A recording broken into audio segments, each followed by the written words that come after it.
Well, again, thank you all for being here. Thank you all for coming back. We knew this was a hot event. We didn't know just how hot. I am Michael Waldman. I am the president of the Brennan Center for Justice here at NYU School of Law. And we are just delighted to be able to host this exciting evening on a critical topic for our country, our democracy, and our future, with two of the leading voices and most capacious hearts that we can have to talk about this. For those of you who don't know, the Brennan Center is a nonpartisan law and policy institute. We work, as we see it, to reform and revitalize and, when necessary, defend the systems of democracy and justice in this country. We were started over 2 decades ago by the family and clerks of the late great Supreme Court Justice William Brennan as a living memorial, and dedicated to his vision that the law had at its heart the idea of human dignity above all else. We try to apply those timeless values, the values that our country at its best has embodied, to the institutions of the moment. And there's no question that when you look at our country and you look at the systems that need fixing and you look at the ways in which the law can go wrong or go right for millions of people, our criminal justice system stands out. Now, 6 years ago, the Brennan Center began a major effort to be part of the drive to end mass incarceration in the United States. And there's no more important issue that we work on, period. You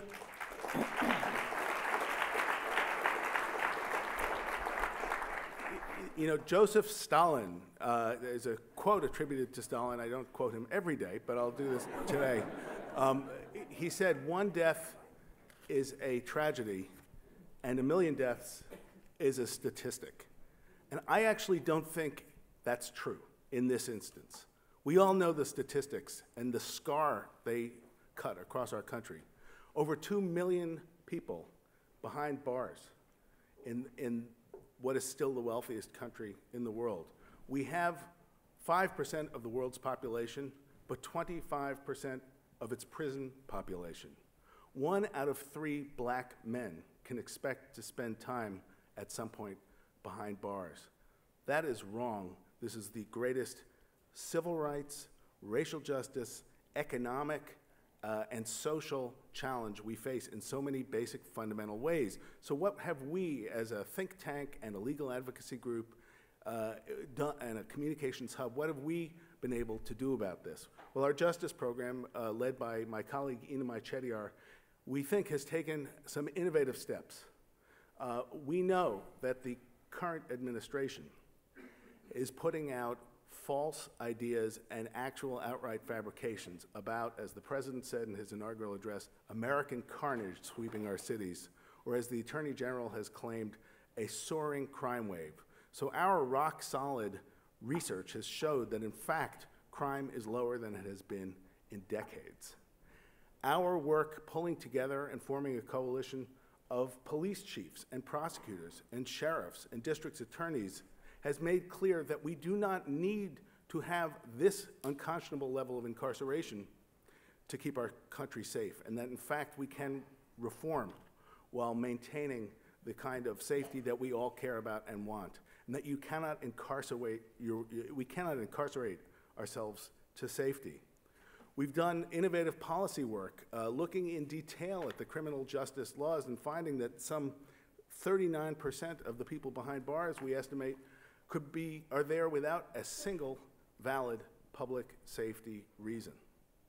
And on and on. This is a time where what counts is not just what we are against, but what we are for. And we are working to forge the next generation of policy alternatives, of policy ideas that can help turn the tide. As you may know, there is a remarkable left-right, cross-ideological, bipartisan movement to end mass incarceration underway in this country right now. It has found its voice on the streets. It's found its voice at the ballot box. It's found its impact in state capitals and increasingly in Washington, D.C. It's a movement that really cuts across so many of the divisions that bedevil our society. And all of us have a duty to try to make sure that at a time of rancor and of polarization and partisanship, we can keep that going. And that is what is so exciting about the conversation tonight. We have two of the leading thinkers on this issue and on so many issues, both on criminal justice reform and what we can do about it, but on the broader sicknesses that can too often plague our society. Leading the conversation and closest to me is, of course, Darren Walker, the president of the Ford Foundation. Now, it could be said of the Ford Foundation needs no introduction, but it's been, of course, a force, a partner, a supporter, not just of the Brennan Center, for which we are, of course, grateful, but for so many efforts over so many decades to make this a better country and world. And Darren Walker and his colleagues have taken this august institution to a new level, have shaken it up with creativity and vision and impact. Darren was at the Rockefeller Foundation before that, ran the leading economic development organization in Harlem, and is just one of the most creative voices on so many of the things we work on, and we are really grateful to you for being here. Thank you, Michael.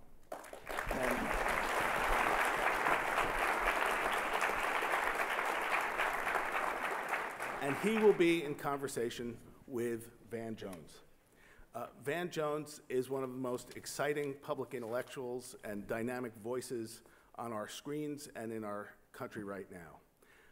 Van Jones is the leader of the DreamCorps organization, which as one of its major projects has an effort called Cut 50, which is again part of this left-right coalition to really think big and dramatically reduce the level of incarceration in our country. He was the head of the Ella Baker Center out on the West Coast, was the advisor on green jobs to President Obama, is the host of the show on CNN, The Van Jones Show, which so many of us look forward to, and, I should say, is the author of this new book, Beyond the Messy Truth, which I know will be part of what is discussed tonight, and we have books for sale outside, and Van will be happy, I imagine, to sign them if you buy them. So we are thrilled to have both of you here. We're delighted to be partners with you and grateful to you for what we're expecting to come next. Thank you so much. So thank you, Michael. Thank you, and thank John Cowell for your leadership. Inami Chetier for your program leadership. Van Jones. Yes, sir. So my brother Van Jones, who needs no introduction because he is a media star, he is a public intellectual, he is one of those people, you know, Van and I are friends, and when you go to have a drink with Van, it's such an experience because you get to live vicariously through someone who has both men and women throwing themselves at him. And it's something I've never experienced. And so it's a marvel to watch. A marvel to watch. But let's get serious, Bren. I'm sorry to take us off. Prisons, brother, prisons. I know. I just had to go there. I'm so sorry. Let's get to some data that I find really beyond the factoids that we all know, you know, those factoids which have almost become trivialized. That's right. That 1 in 3 black men. I mean, we know all of these data.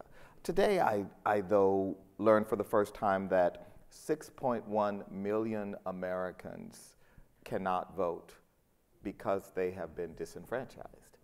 In a state like Florida, 10% of the voting age population cannot vote. I mean, that is a crisis. That is a crisis for our democracy. So, Van, you have been at this a long time. You have, I think, both a grassroots and a grass tops experience on this issue of of this scourge of mass incarceration. How did we get to this moment? Well, first of all, I just want to say this is one of those issues that humbles you when you work on it. I graduated from Yale Law School in 1993 and moved to the Bay Area for a girl, but that's another story. And who dumped me 2 weeks after I got there. But that's another story. This is about prisons, man. This is about prisons. Ending mass incarceration is the theme of the evening. You can't put us together. But we were dealing with the explosion of the prison population in California at that time. And I think that the state built 20 prisons in one university in about a 15-year period and filled them up with black and brown folks mostly, and all poor. And I was in my 20s. I had hair then. And me and a bunch of young, I guess we would call them woke now. We were woke before they had alarm clocks. We've been woke a long time, trying to figure out how to do something about it. And we started the Ella Baker Center for Human Rights in the closet in the back of a civil rights group 20-some years ago. And we were able to close 5 youth prisons. We were able to reform the Oakland Police Department, San Francisco Police Department. But I completely burned out. Because you're going to a lot of funerals. You're going to a lot of coalition meetings with folks who are in pain. And when you lose, we tend to turn on each other. And this is very, very hard work. And part of, I think, what happened was that elites, progressive elites, Democratic Party elites, got away from people. And this became an issue you could score points on as a Democrat. You could be for a bunch of issues, but as long as you're tough on crime. That was a kind of the Bill Clinton formula. We don't like to talk about that anymore. But Bill Clinton, when he was running for office, he went and executed a black man to prove that he was going to be tough on crime. And black people did it too. James Forman just won a Pulitzer yesterday for his book that documents how so many of our black heroes and sheroes themselves, including our good friend, the former Attorney General Holder, and others, were very much engaged. Right. And so that became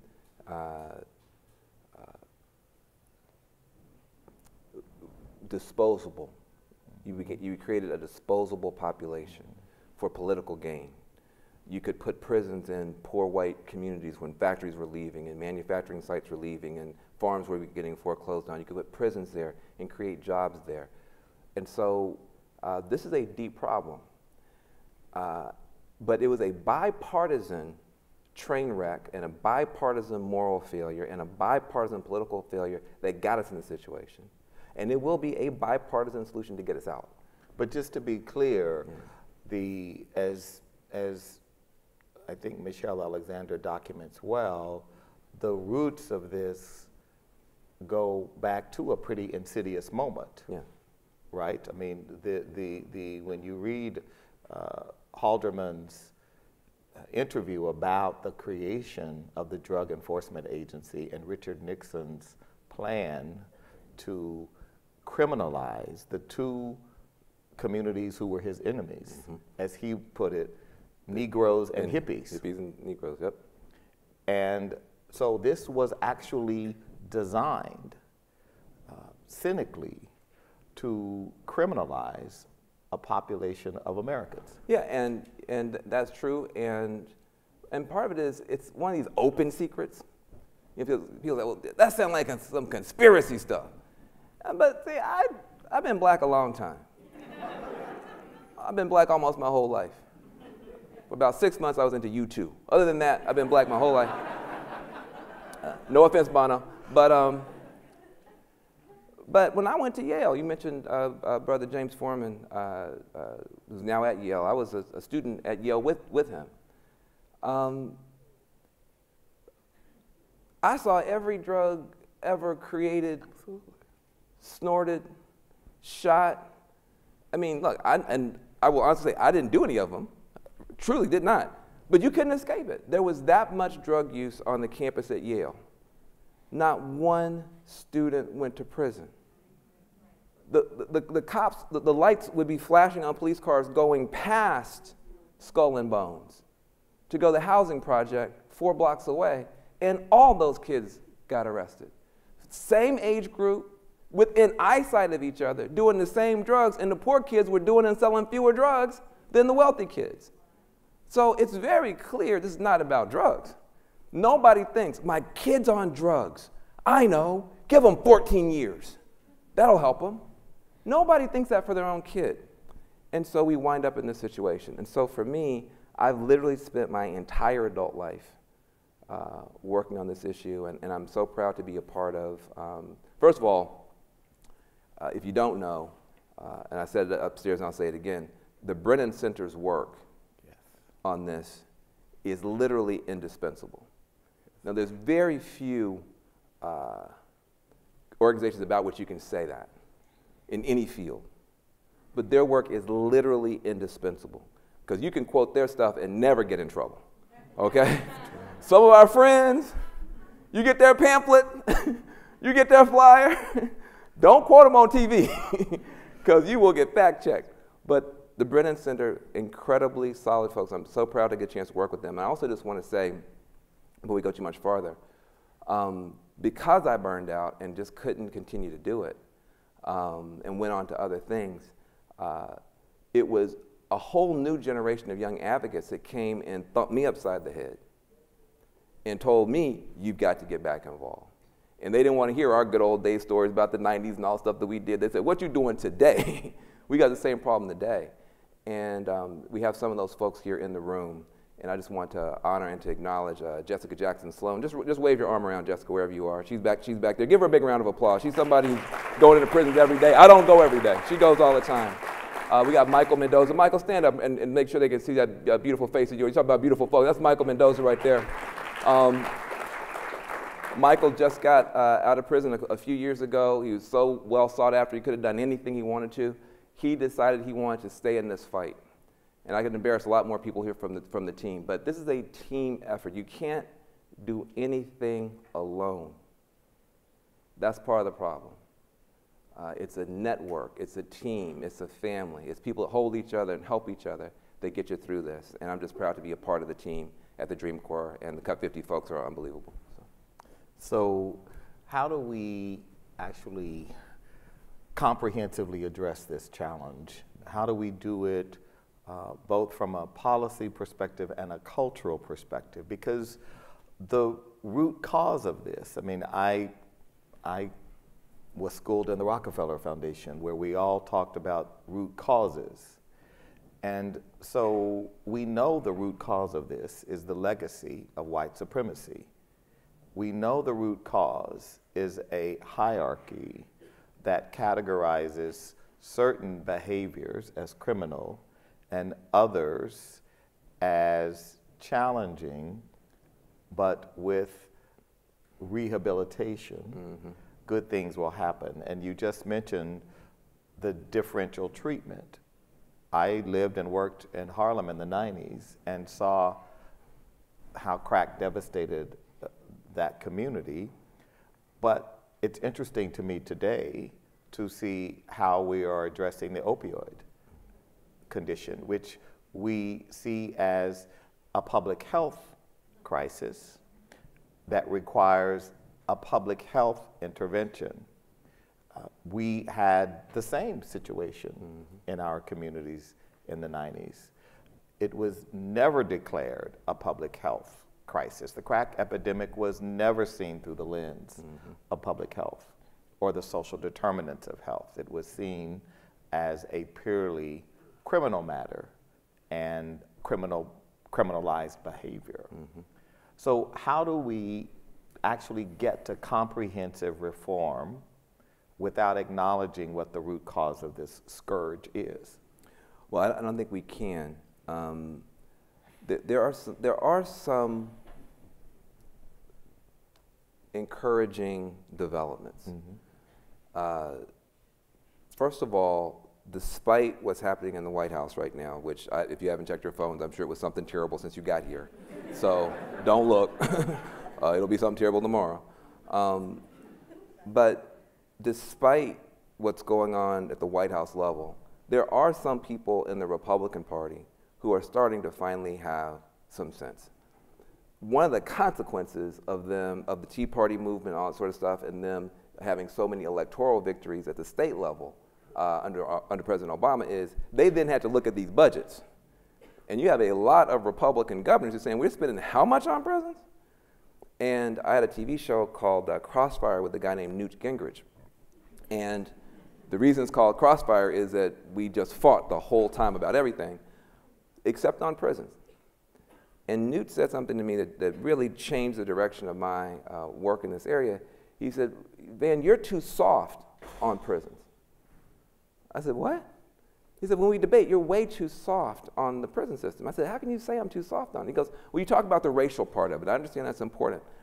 But as a conservative, Newt Gingrich, he said, as a conservative, I can't support the prison system that we have right now. First of all, it's a big, failed government bureaucracy. They waste tons of money, and the more money it wastes, the more money it gets. The worst job a prison does, sending folk out who are not prepared and come right back, it's a racket. He goes, I can't support a big, failed government bureaucracy. You're wasting up taxpayers' money. He said, I have a whole wing of my party, the Libertarian wing, that's very concerned about the encroachment of the government into more and more areas of life. And as a conservative Christian, I can't understand where is the redemption? Where are the second chances? He said, so you're way too soft on prisons. As a conservative, I can't abide it. And I said, well, where you been all my life? I mean, this is, I said, we need to talk about this more publicly. And Newt, being no dummy, said, this is back when Obama was president, he said, if we could get 100 people from both parties together in one room for 1 hour in Washington, D.C., we could change the whole discussion and make bipartisanship on this issue more acceptable. And so Jessica Jackson Sloan and a few other people from Cut 50 took him up on that. And we did a bipartisan summit on criminal justice reform, and we failed. We didn't get 100 people for an hour. We got 800 people for 8 hours, including 3 Republican governors, a bunch of Congress people. We had Eric Holder was there. President Obama sent a video, and suddenly the waters were safe for both parties to talk about it. But it was building on the fact that Republican governors, Kasich in Ohio was a criminal justice reform guy. Rick Perry, as much as he makes me frustrated, closed 3 prisons in Texas and saved a couple $billion bucks. Governor Deal in Georgia, who very hardcore Republican, but on prisons, did a bunch of reforms. And so you had Republican governors who had to either raise taxes or close prisons. They had to say, who do I hate more? These poor brown people or taxes? Like, taxes and close prisons. So that was positive, and things were moving in a positive direction. And then this orange meteor hit.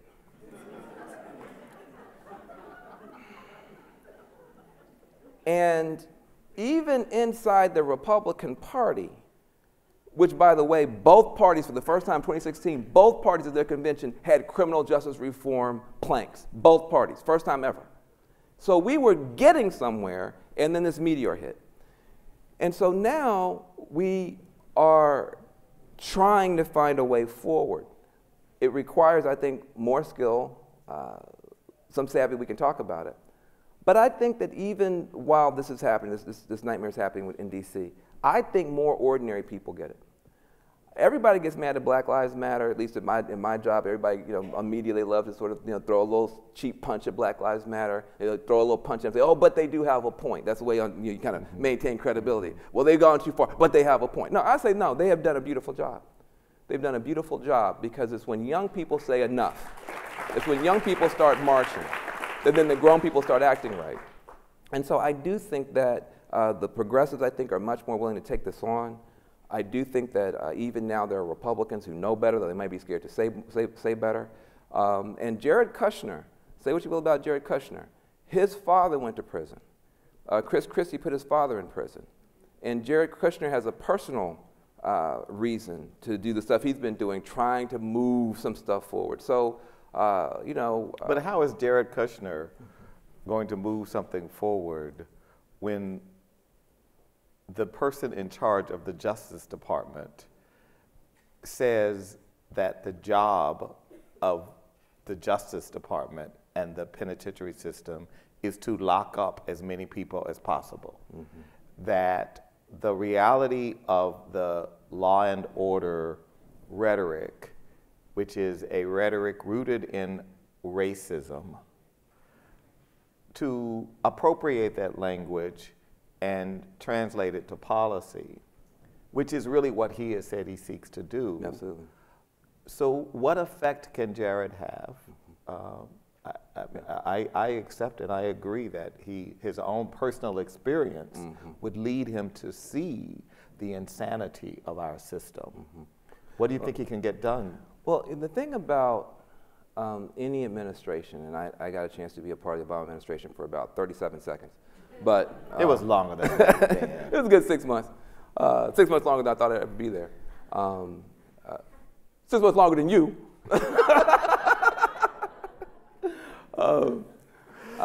But I was there long enough to learn some stuff. And what I know about all human institutions is that there are always contradictions.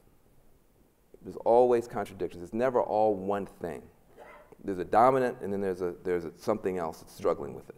And that's true in the Brennan Center. That's true in your family. It's never just one thing. And what I think is that as long as we have this president, this attorney general, and this Congress, federal reform will be hard. It will be hard. State and local is going to be where most of the action is. But you make a mistake if you say hard means impossible and give up. Because there are some cracks, even inside that administration, on a few issues.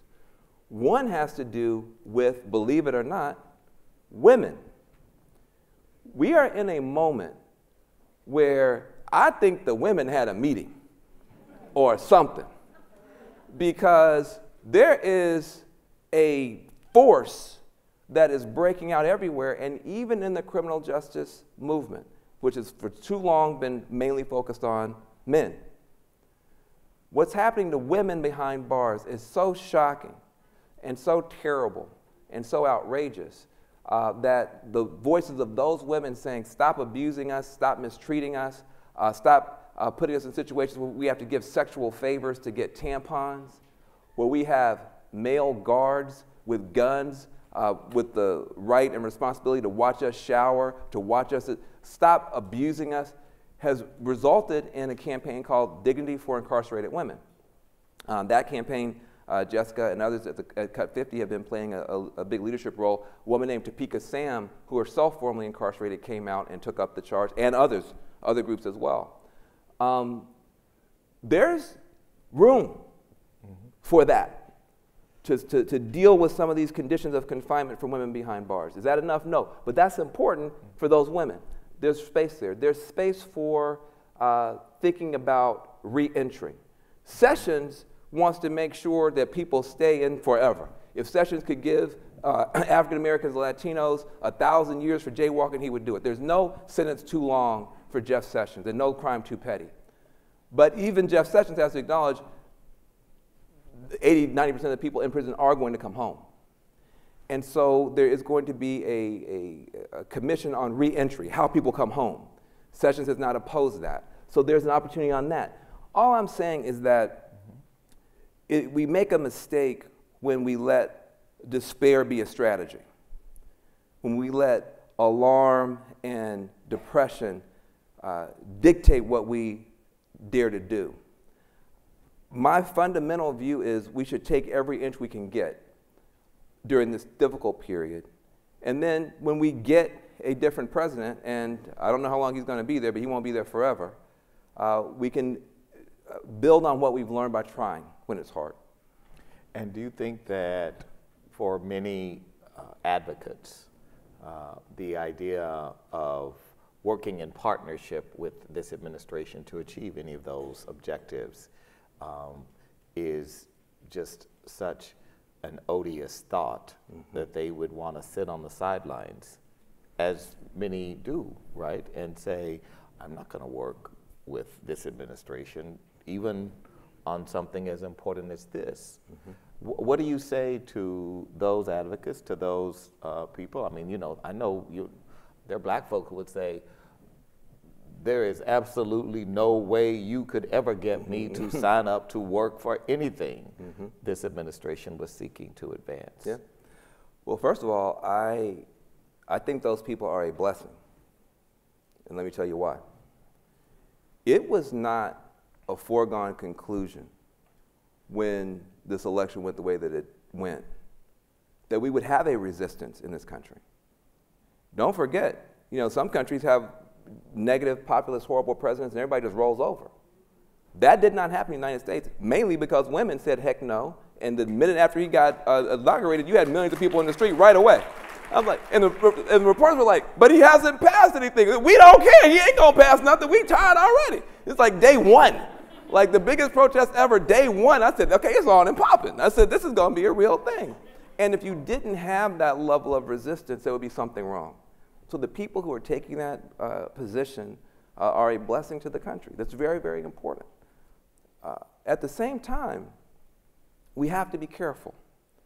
We have to have an ecosystem of responses. You can go too far one way or too far the other. I've yet to meet anybody who's actually in prison. Now, maybe you have. I've never met a person in prison who says, I'm suffering, I'm being abused, I had no justice, I miss my children, get me out of here, but don't you talk to any Republicans when you do it.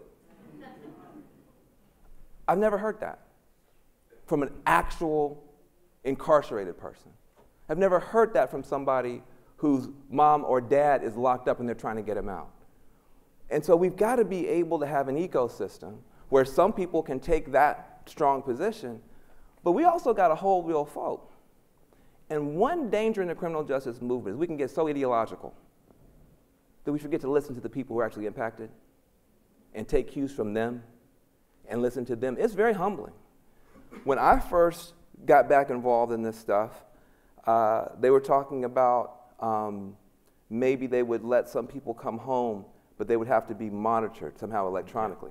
And I said, heck no, that's just another form of enslavement, another form of whatever. And then I talked to somebody who had actually gone through the experience.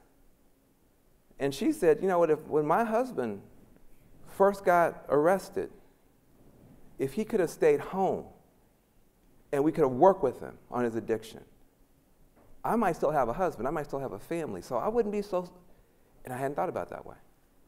And so my book is called Beyond the Messy Truth. The truth is messy. That adolescent old politics that we used to have of you're a sellout or you're an extremist, now, we have to be as sophisticated as the system we're trying to change. Some people need to take that hard position, but other people have to be able to do other work. And we should be able to sit down at the same table and talk to each other. Well, that's been one of your critiques of the left. Yes. I've heard you eloquently, I think, argue that there is a litmus test, it appears, or some way in which some on the left hold others to account if they're not progressive enough. Yes. Do you think that that is systemic? I mean, do you think that that is so profound that it could actually be harmful to the larger body politic? I do.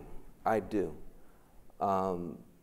We've created now a very dangerous culture, the call-out culture, where if you say something that's not quite right or you do something that's not quite right, our responsibility is to call you out. And I ain't scared to call out Darren. I don't care he at the Ford Foundation. He said it, I'm gonna call him out. And now I'm scared, I ain't gonna call him out, but other people, and this becomes a badge of honor. I called them out. I drug them on Twitter. And I think that there's a place for that, but when do we call people in? And when do we call people up to a better version of themselves? When that's got to be a part of it too, otherwise it just becomes abusive. And we create a situation where people are literally afraid to say anything because they don't want to give offense.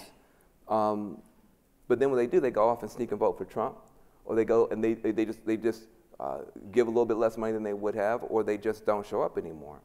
And I want to create, as best I can, some permission for somebody to stand up in a meeting and say, I met a straight, white, heterosexual male who I liked, and he was a good person. I'm not sure that's allowed in some of our circles now. It's almost become, that's the definition of the enemy before you even know what their politics are, what their economic situation is. So yeah, I think that we did something beautiful in 2016 I don't want to back away from. Again, it's delicate. The truth is messy. We've just now finally created a circle among progressives where folks who've been left out and mistreated and spat on are at the center of the circle. That's beautiful. 2016 Democratic Convention, just to take an example. You had Black Lives Matter and the mothers of the movement on the stage, not in the corner, not being, we're going to be mean to the black folk to prove that we're good. They were on the stage. Muslims on the stage and embraced. Immigrants, no apology either. Dreamers and other immigrants on the stage at the center of the circle. And let's not forget on the LGBTQ question, in 2012, my beloved Barack Obama himself was afraid in 2012 to say that marriage equality should be the law of the land. It was Joe Biden who got out there, and then Obama had to go, oh, Joe, and then just personally cough up the furball that, well, my kids go to school with some kids that got some lesbian moms and blah, blah, blah, blah, blah. That was in 2012. Barack Obama, God bless him, was mealy-mouthed on marriage equality. By the time we got 2016, it was LGBTQ and whatever else, and you had to stand with that. So that's beautiful. I don't want to back off that at all. It took too long to get that. So we drew a beautiful circle that included a lot of people. But we also, I think it's okay to say, we might have drawn that circle, even so, a little too small. There may have been some other people, not to center them. Oh, Van wants to center the white male. I didn't say nothing about centering them. It took us too long to get to the center. I'm not giving up the center. I like the center. I like my Wakanda. I like all that. I'm not moving. So that, hey, that's real. That's real. I'm not giving up nothing. But can we have a broader circle? Can we include more people? And is that a conversation that we can have? That's a part of preparing to govern. But before you go to other questions, I just want to say this. This is 49-year-old Van Jones talking, not 25-year-old Van Jones. This is me as a dad. This is me having buried my father, having buried my closest friend. This is me having gone to a whole bunch of funerals, having tried a whole bunch of stuff, seen a whole bunch of marches wind up being for nothing, having been to the height with Obama, the depth with leaving the administration, watching Trump. And I'm willing to say, I've been a part of the problem on the left. I've been one of those people that was happy to stand up in a convention or a conference and blow somebody's head off and have everybody to me, I'm so glad you said that. Even though that person's over there destroyed. I've been that person. And I'm saying I don't think we can get all the way there with that. I took my children to South Africa, as you know, this Christmas break. I want them to see Nelson Mandela's cell while they're still young enough that they couldn't tell me they didn't want to go. You got to get them when they're little and make them do stuff because you can't do that. So, and I came away from that experience, and I told my children, I said, Nelson Mandela, when he walked out of this cell, he had 90% of the country black and an army, and he didn't want tribalism. He had 90% black and an army, and he didn't want tribalism. And he told the Afrikaners, I can see a South Africa where the Zulus have a place of honor, even though I'm not a Zulu. And the Fula have a place of honor, even though I'm not a Fula. And the Xhosa, my people, have a place of honor. And so do you. And I can't get there without you. I need you. I need you to be a part of building the South Africa that I want. And there were some people who were mad at him for saying it.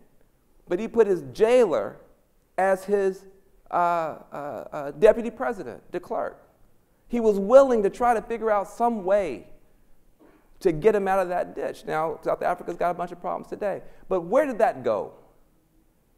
Everybody loves Van Jones when I go into a prison and I sit with one of the brothers and sisters and oh, Van's wonderful. He's looking past their mistakes and he's wanting to give them second chance. Oh, that's so wonderful. But then if I go and sit with a Trump voter, what the hell is he doing? And I'm saying there's something wrong with our movement. We mean redemption or we don't. We mean humanize everybody or we don't. We mean second chances or we don't. And it's a moral challenge to us now when we're scared and we're being traumatized and we're being triggered and we're being bullied to not become the thing we're fighting. That's the challenge. If this is a fight between good and evil, and I believe it is a fight between good and evil, well, let's make sure that we're good. Let's make sure that we're good. And that's harder than it looks. I don't mean to preach, but it's important to me. At some point, we're going to have to govern. These numbers will dictate that we govern. Brown folk, black folk, women, single moms, all these folks that right now are suffering and scared, we're going to govern. We will govern. And my belief is that we need to decide right now we want to govern for everybody. And if we decide that, I think it'll be a less hard resistance against us when we get there.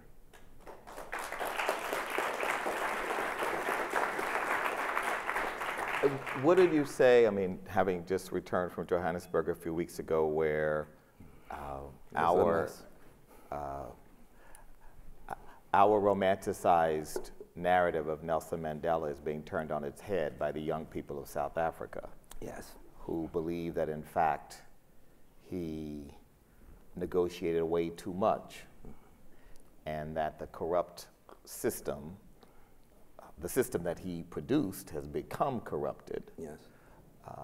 And that there now is just simply a group of elites who happen to be black who are doing the very same things the Afrikaners did. Yeah. And the challenge is often when we are seeking justice and wanting the circle to be broader for people who have traditionally been spat at and left behind, there is always the question of whose humanity is going to be validated first.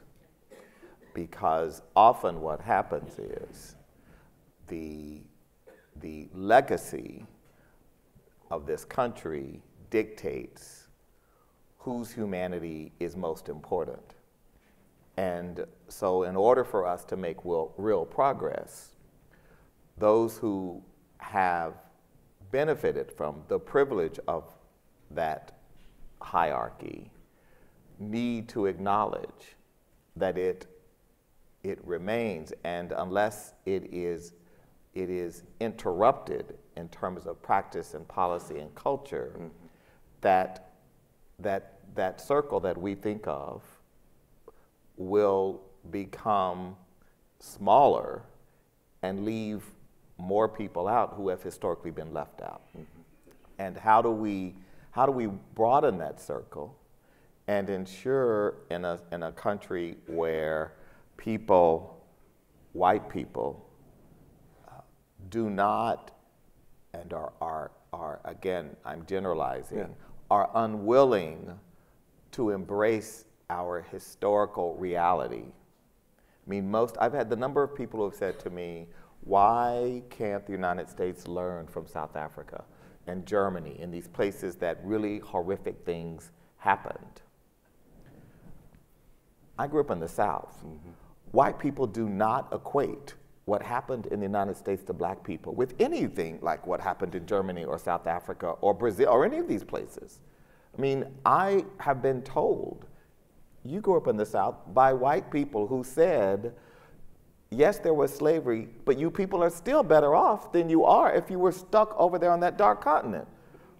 I mean, I'm sorry, but that sentiment is implicitly held by a lot of people. And so it is hard to get the honest interrogation that is needed for true sustained progress when people who have benefited most are unwilling to acknowledge that reality. And I think that's the conundrum that we found ourselves in, and that as someone who shares your desire to believe that that circle must be broadened. But then the conversation becomes characterized as a conversation about identity politics. Oh, Lord.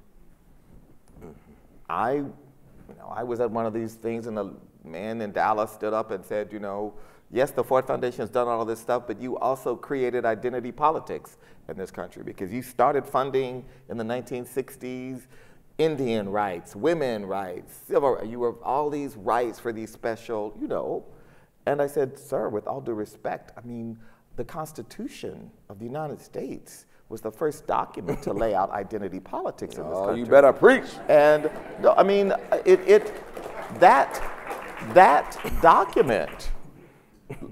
document articulated our first identity politics.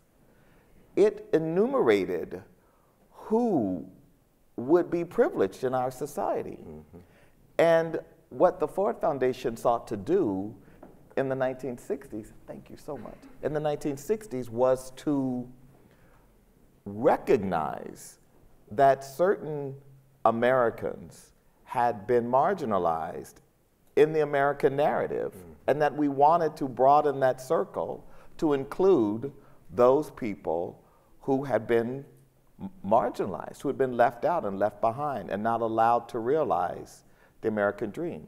And in doing so, to actually name them American Indians. I mean, there was no desire to create identity politics. Yeah. There was a desire to say, we had a genocide in this country. We perpetrated a genocide against Native Americans. We need to formally recognize that and systemically respond to that reality. Now, you can call that identity politics. Or you can call it justice. Or you can call it justice. Yeah. You could call it democracy. Well, look, I'll say a couple of things. One about South Africa, about which I know a little, and one about the United States, about which I know a little bit more. There were two paths. The ANC, one person, one vote. The PAC, one settler, one bullet. And at that crossroads, I think Mandela made the right choice. That doesn't mean every subsequent choice was correct. I do think that the ANC was too accommodating of the IMF, the World Bank. I mean, we can go down that. But I think the fundamental question of, are we going to try to govern for everybody, or are we going to try to govern just for the blacks? I think that the ANC was correct on. But what I'll say about the United States, this is a tough, tough thing.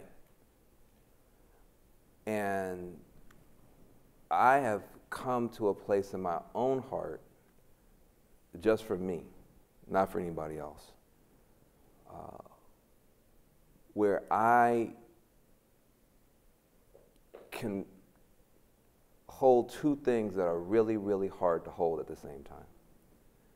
I see the United States as not being one thing, but being two from the beginning.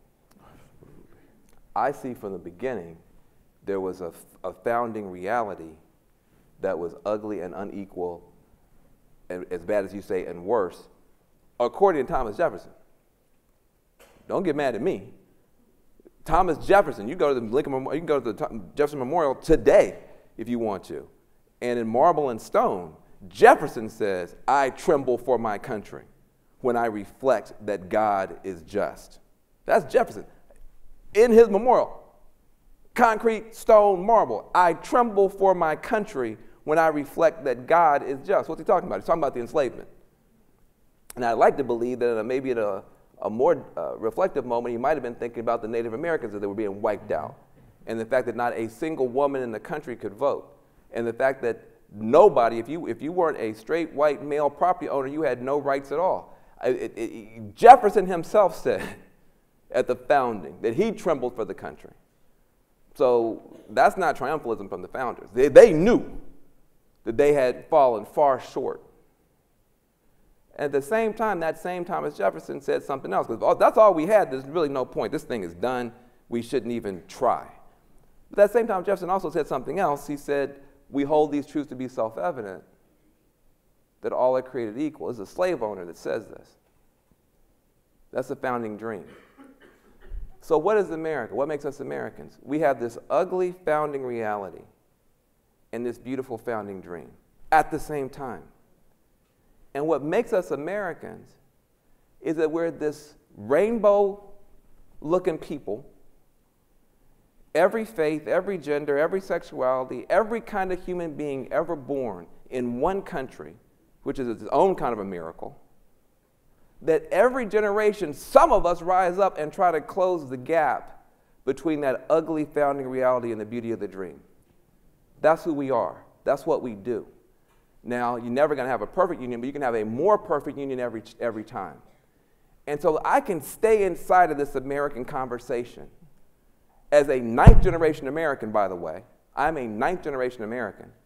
A ninth-generation American. But I'm the first person in my family born with all my rights recognized by this government. The first. Born in '68. So I'm not going to be dictated to by anybody about what America is and what it's not. From any right-wing person whose grandmama just got here. I've been here. Okay, I've been here. And I insist that we keep closing the gap. And I insist that you don't tell me that the founding reality was all sunshine and roses and unicorns until liberals came and screwed it up. That's not true. That's not true. That's what you want to believe. Well, it was true for them. I mean, for the person who's actually, it was true. I mean, it was true. I mean, I think this is the that's the point. Fight. That's the fight. fight. The challenge is that the pursuit of justice has revealed lies. It has revealed reality. It has revealed the underbelly, because I think all of us who love, I mean, those of us who, you and me and all of us in this room, we don't do this out of vitriol. That's we do this because we love our country and we actually believe. I mean, we have to hold those two competing narratives. You have to, I mean, there is no way a black person, come on, Du Bois. I mean, it is impossible for us to not be optimistic people. I mean, it is beyond faith. It's a matter of just psychological coping. I mean, I'm often told, you know, oh, you're such a happy, sunny, I mean, growing up in the South, and one of the things, you know, I remember, you know, this older man in my little town said, you know, he is the happiest little Negro boy I've ever met. and I think part of that happy sunny is mask what we all have to mask, which is rage, enragement, anger, and how you cope with that, I think, is something that most black people in this country are constantly negotiating and navigating. Yes. And the optimism and the belief, which you see in our history, is a reflection of both the need to cope, which is why I think Christianity became so important, and why, you know, why in part the slave masters wanted us to be devout Christians. It made us more malleable and accepting of that ugly reality that we lived. And so I think, for me, I think you are right. This idea of how you hold both of those, the beauty and the nobility of the narrative, and the real ugly reality that so many people have lived over these generations, to a time when now it is as if, for many people, we have, by challenging and demanding that we actually live up to that aspirational narrative, we actually believe that we can do that. That's right. That some people would believe that in the pursuit of that, we are taking something away, as opposed to adding something towards the aspiration of our founders. You know, it's rough. It's rough. You know, I don't talk about this often, but when we were in law school, when I was in law school, my nickname was Black Napalm. Black Napalm. That was what they called me. And the black students were scared of me. They didn't want to hear from me because I didn't play. And I think it's important to acknowledge that this is 49-year-old Van Jones. This is not. So I'll never forget, and this story is important to me just because all of these different expressions of pain and hope are valid. But I remember I was in law school and I had a white female student sit next to me who said something that struck me as just appallingly racist. And so I raised my hand, as everybody else is allowed to in law school, and point out that what the chick said was racist. And, you know, I didn't like it at all. The sister, the woman, whatever, just, you know, I didn't like it. Because, you know, you can't make a mistake. So the woman said that, I said it was racist. And she started crying in a law school classroom. And I knew two things. One is I couldn't start crying in a law school classroom. I would be unprofessional if I started crying. That I didn't have the privilege or the permission to have my emotional reality validated. But she started crying. And the entire classroom got silent. Nobody told her that she was out of order. They all looked at me, including the black students, like this.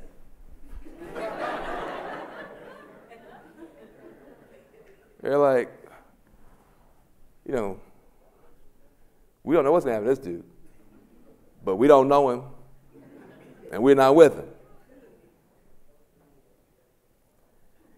And so I raised my hand, because the professor was trying to figure out how to correct me. And I said, well, this is terrible. So I raised my hand. I said, Professor, I'd like to say something. Oh, Mr. Jones, please. I said, and I said, Professor, I'd like to address my colleague. Oh, good. Well, please go right ahead. And I turned to her and I said, your tears don't move me.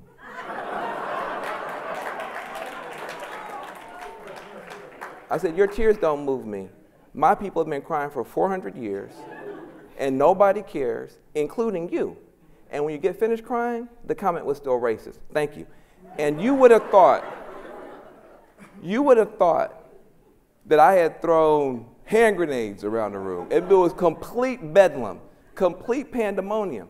But at that point, I needed to defend my own humanity and my own right in that situation, that circumstance, to say what was true for me.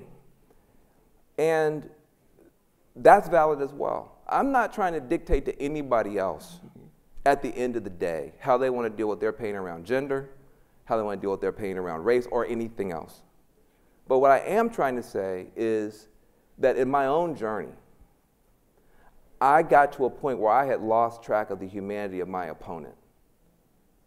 And I came to see that when I lost track of the humanity of my opponent, I lost something of my own humanity at the same time.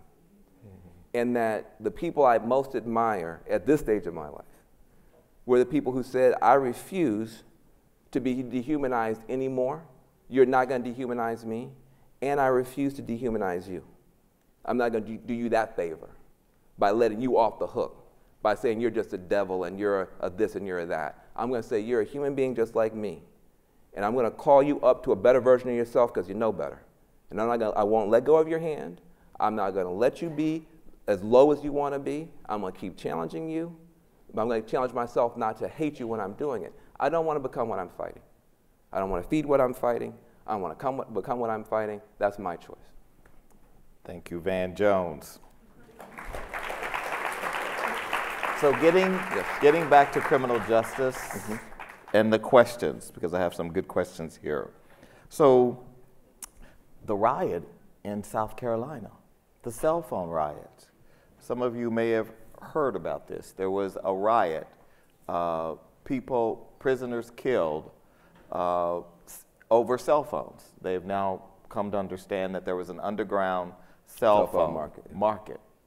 Now we know why the underground cell phone market exists, because the telecom system has been turned into a predatory, profiteering telecoms. I mean, to make a call from prison. Yeah, $10 a minute, that kind of stuff. And so, again, when we get at the root cause, and this is your point when you write in your book about humanity and our seeming, how do we, and what this question is, how do we bring redemption and humanity into the criminal justice system?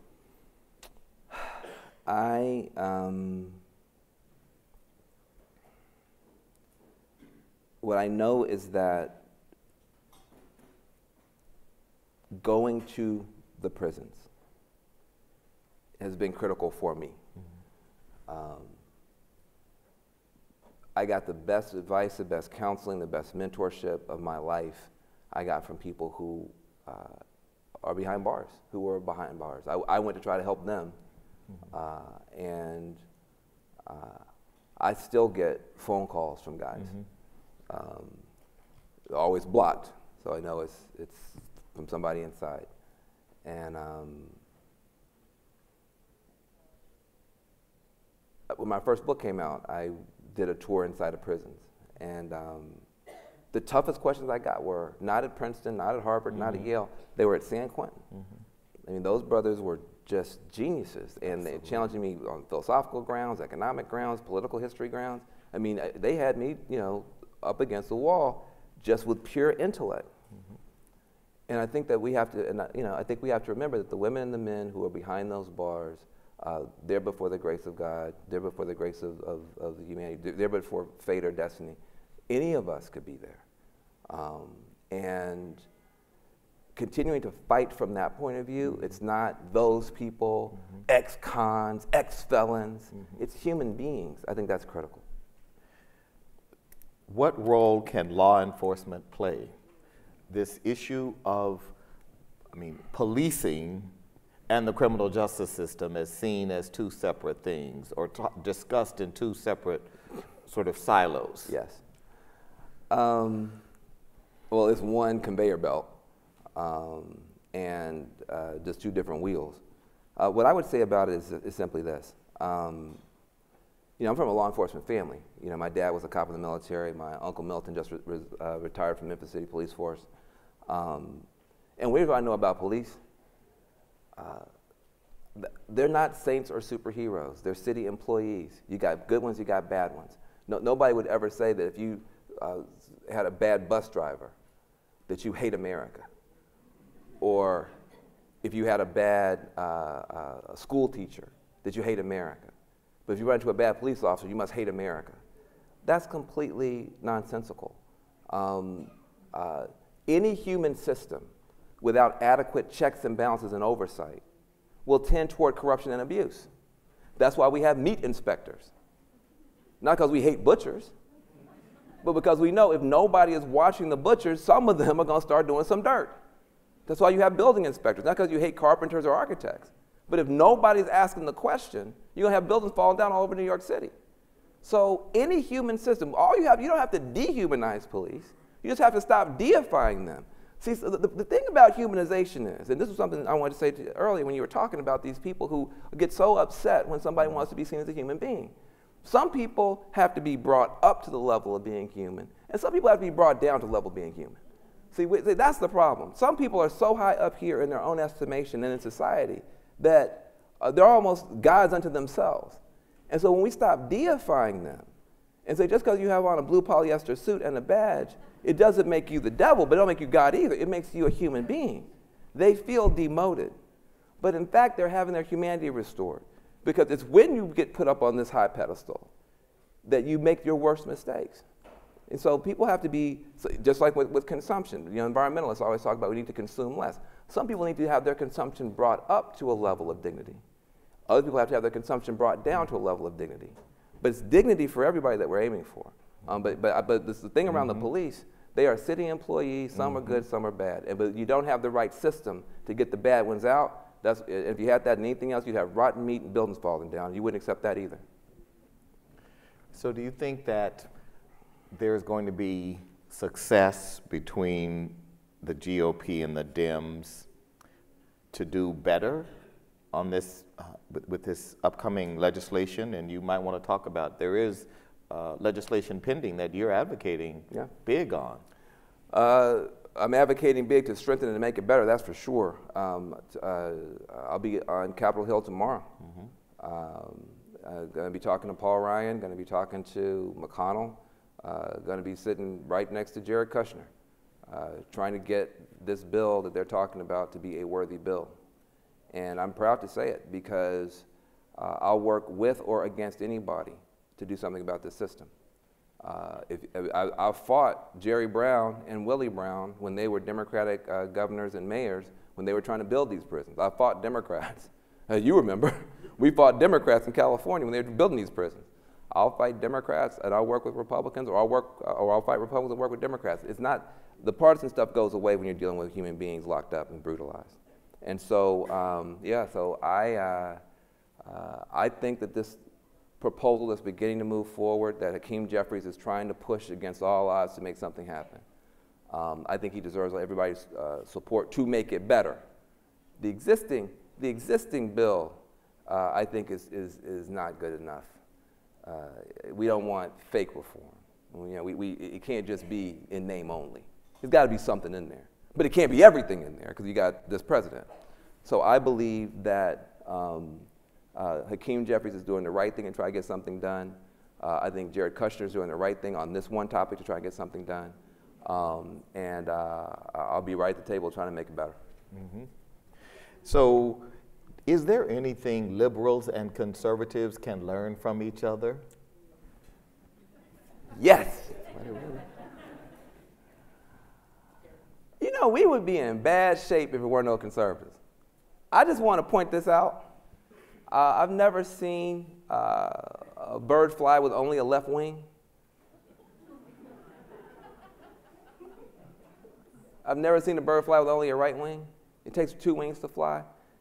Listen, I think I want progressives in government, in the majority. I want us to have the governorships in the Senate. I want us to have the White House. I want us to have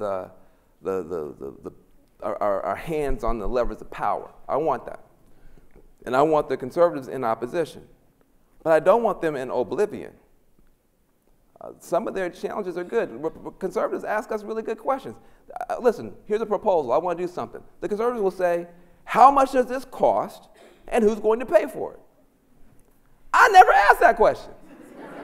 I just say, help the babies. I'm not asking those questions. So it's good for them to ask those kind of questions. As long as they don't ask, and what color are the people who are going to benefit? That's and right. Sure. Is the person gay, or are they seeking an abortion, or?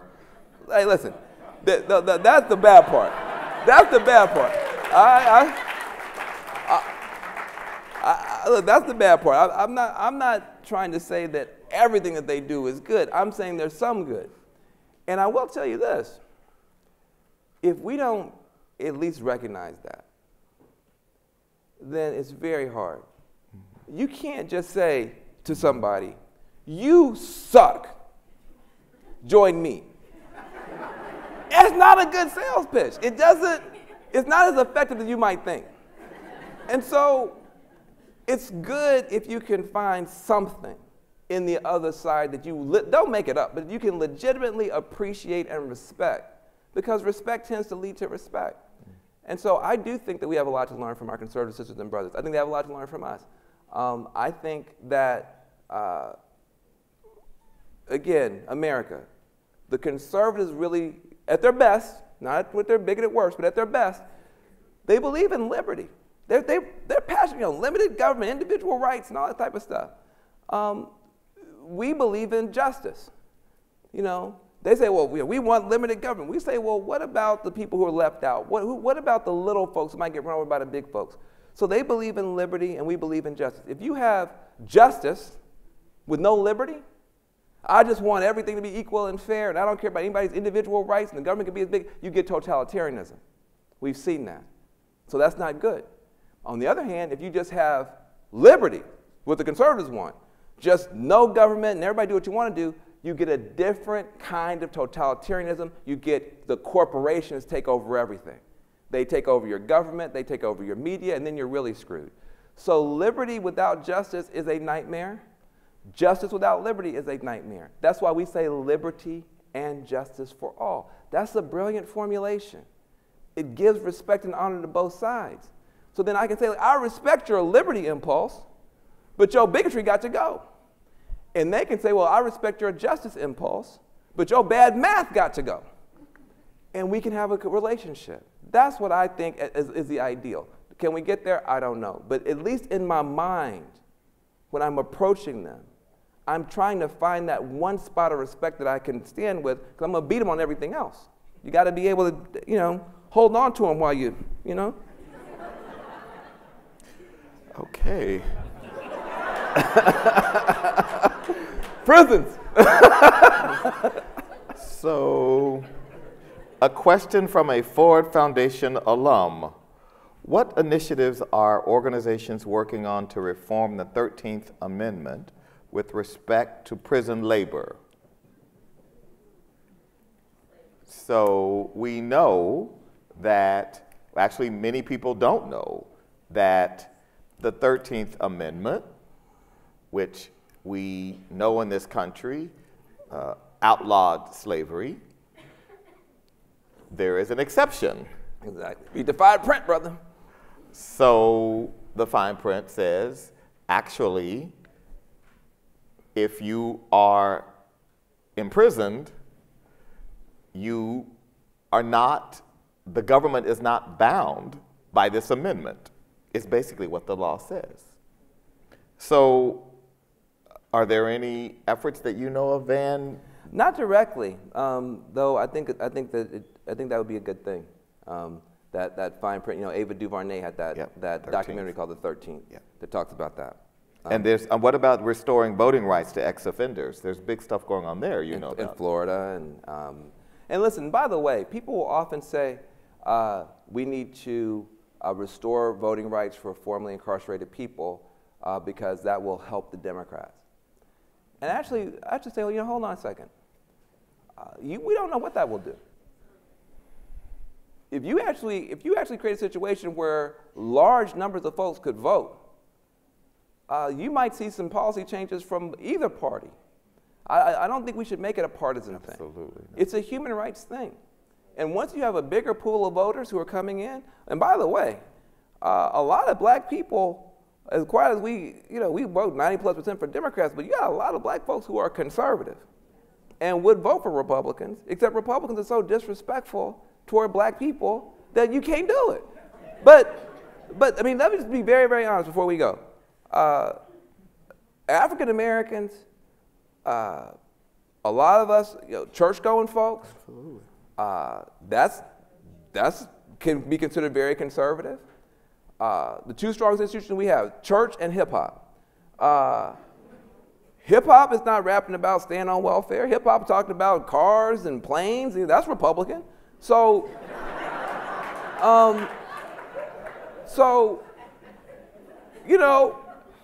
but we'll never, ever vote for them no matter what they put on paper, because they're so disrespectful.